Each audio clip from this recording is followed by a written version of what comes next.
Do you ever find yourself replaying conversations in your head, worrying about things that might never happen, or analyzing every little detail until you feel stuck? If you answered yes, then you've probably experienced overthinking. And you're not alone. Overthinking is a common experience that many of us go through.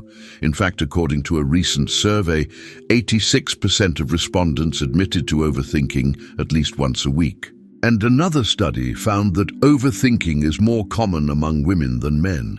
But despite how common it is, overthinking can be tough to deal with. So in this video, we're going to dive into the psychology of overthinking. We'll explore why our brains get trapped in this cycle and what we can do to break free. Part 1. What is overthinking? Overthinking is when your mind gets stuck in a loop, constantly replaying, analyzing, and scrutinizing every little detail. It's a repetitive and unproductive pattern of thoughts that can make it hard to focus on the present moment and enjoy your life. Overthinking can be about the past, present, or future. For example, let's say you were in a car accident. You may overthink the accident by replaying the event over and over in your head and wondering what you could have done differently. Or let's say you're worried about an upcoming presentation at work. You may find yourself overthinking the presentation by imagining all sorts of worst-case scenarios and doubting your ability to succeed. It's important to remember that overthinking is different from reflection. Reflection is a thoughtful process of looking back on experiences to learn and grow.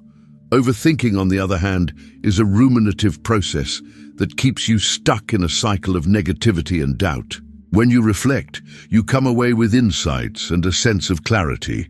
But when you overthink, you just end up more confused and paralyzed. There are two main types of overthinking: rumination and worrying.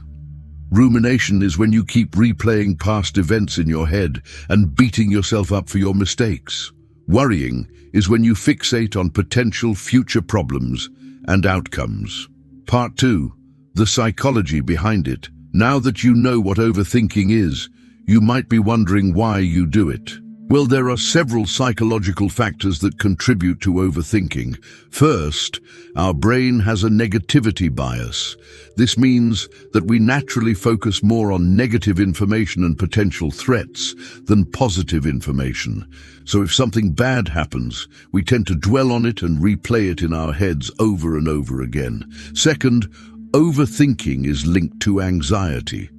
When we face uncertainty or ambiguity, our brains try to find a solution or a way to reduce the anxiety.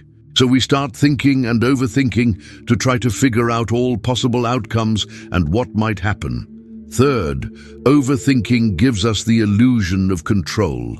When we feel like we can't control what's happening around us, we may feel helpless and overwhelmed.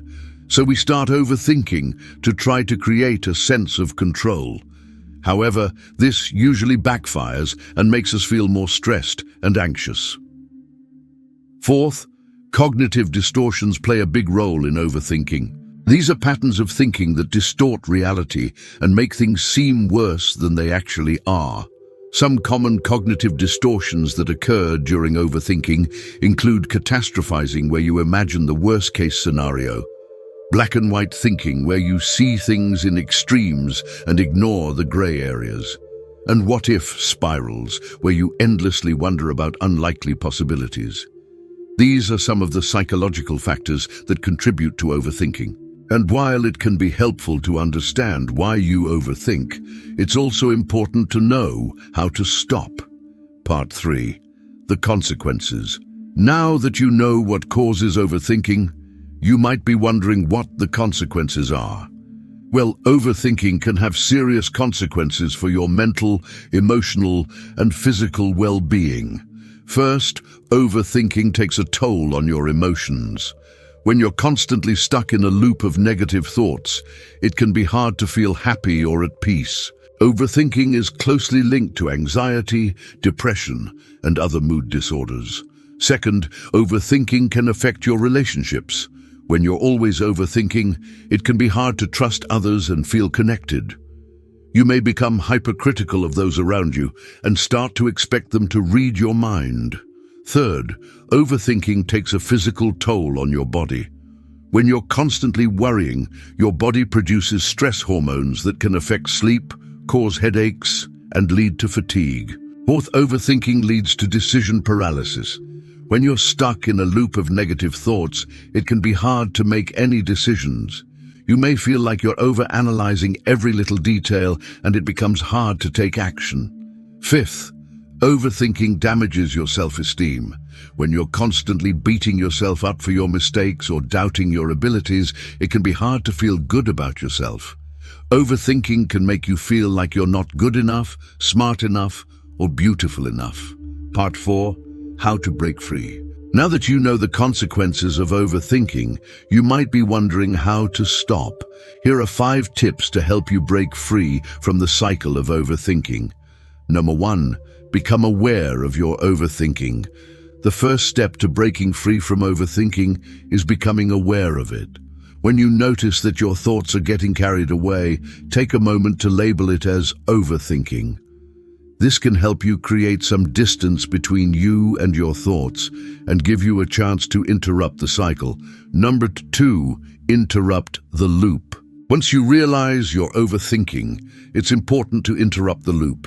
You can do this by engaging in a different activity such as journaling, mindfulness, or setting a worry timer. This will help you shift your focus away from your thoughts and give you a chance to calm down before addressing them. Number 3, use grounding techniques. Grounding techniques can help you connect with the present moment and bring your attention back to reality. One effective technique is the 5-4-3-2-1 method, where you identify 5 things you can see, 4 things you can touch, 3 things you can hear, 2 things you can smell, and 1 thing you can taste. Another grounding technique is deep breathing.